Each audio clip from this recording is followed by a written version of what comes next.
Hey guys, in this tutorial we're going to talk about a real simple concept but really powerful. Pin constraints. So the first thing that I'm going to do is set my scene up, and I'm going to add a ground plane, and I'm going to pull it down a little bit. Turn off my grid because I don't like working with it sometimes. Now I'm going to add me a box, and I'm going to shape this down here like so, make it flat and long like a piece of wood, because this will easily demonstrate what I'm trying to get, the point I'm trying to get across here.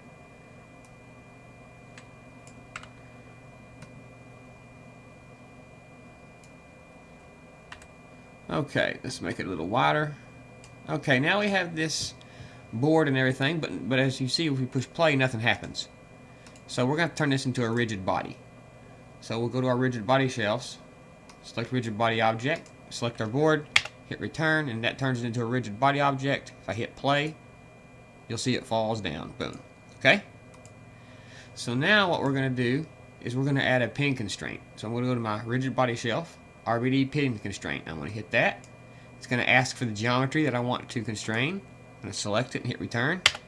Now it's going to tell me to pick a spot. I'm going to click around and hit return where I want it to be, and that doesn't look where I want it to be because I want it to be right in the center here. So I'm going to pull it up like this, pull it down here, we'll put it right there. That little, as you can see, that little ball represents my pin constraint, like so. And there we go. So let's rewind to frame 1 and hit play. As you can see, it's pinned right there where we put that little mark. But as you can see, it's wanting to go on forever.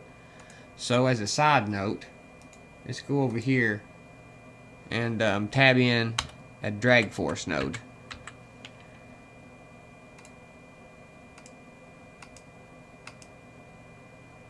Visualize that. Now as you can see, we need to go up here and set some parameters under our scale force. I'm going to make it, let's try 2000. Go back to frame 1. And it comes to a stop. But it's coming to stop a little quick. So let's make that 1000. Rewind it. Hit play. And it should slowly swing to a stop. And it does. In this little scene, I set up another RBD object, and this time instead of putting the pin constraint right on the board where I put the last one, I put it up here somewhere, like it's going to be hanging from a string. Okay? And when I push play, or scrub through this, let me push play here, you'll see both of them, this one will swing like we did last time, and this one will act like it's swinging from a string. And they'll kind of interact with each other and bounce off each other.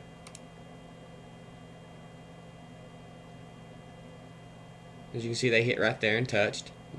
And as they do that, you can see them swinging around. That one on the right is constrained from about up here, and as you can tell, it looks like it's dangling from a string.